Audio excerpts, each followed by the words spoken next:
खलील का किचन में अस्सलामु अलैकुम।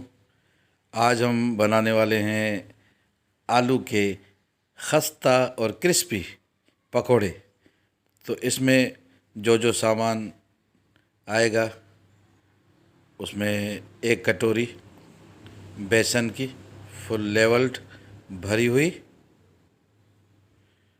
और उसके बाद इसमें जाएंगे जी आधा चम्मच जीरे का, आधा चम्मच लाल मिर्च और 1/4 टीस्पून हल्दी का, 2 चुटकी बेकिंग सोडा की, और आधा चम्मच इसमें जाएगा नमक का, और थोड़ा सा पानी इस्तेमाल होगा।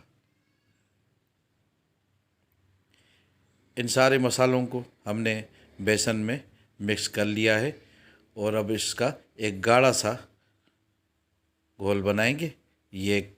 ये है इसकी जो है थिकनेस, ये देख लें, न ज़्यादा पतला है न ज़्यादा गाढ़ा। 2 अदद हमने आलू ले लिए हैं और उन्हें धोकर अच्छी तरह साफ़ करके लंबे स्लाइसेस में हमने काट लिए हैं। तो अब हम पकौड़े बनाना शुरू करेंगे। सबसे पहले आप टेम्परेचर चेक करने के लिए इसमें एक पकौड़ा डालेंगे और टेम्परेचर चेक करेंगे, ताकि आप लोगों के सारे पकौड़े ख़राब ना हो सकें। पहले एक डालकर इसका टेम्परेचर चेक करेंगे। अगर ये उठ के ऊपर आ जाता है तो समझ जाइए कि आपका टेम्परेचर बिल्कुल सही है।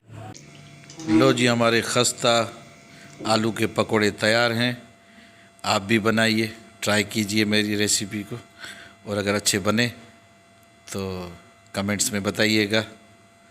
अल्लाह आप लोगों को खुश रखे, आबाद रखे। मुझे भी दुआ में याद कीजिएगा। अल्लाह हाफिज़।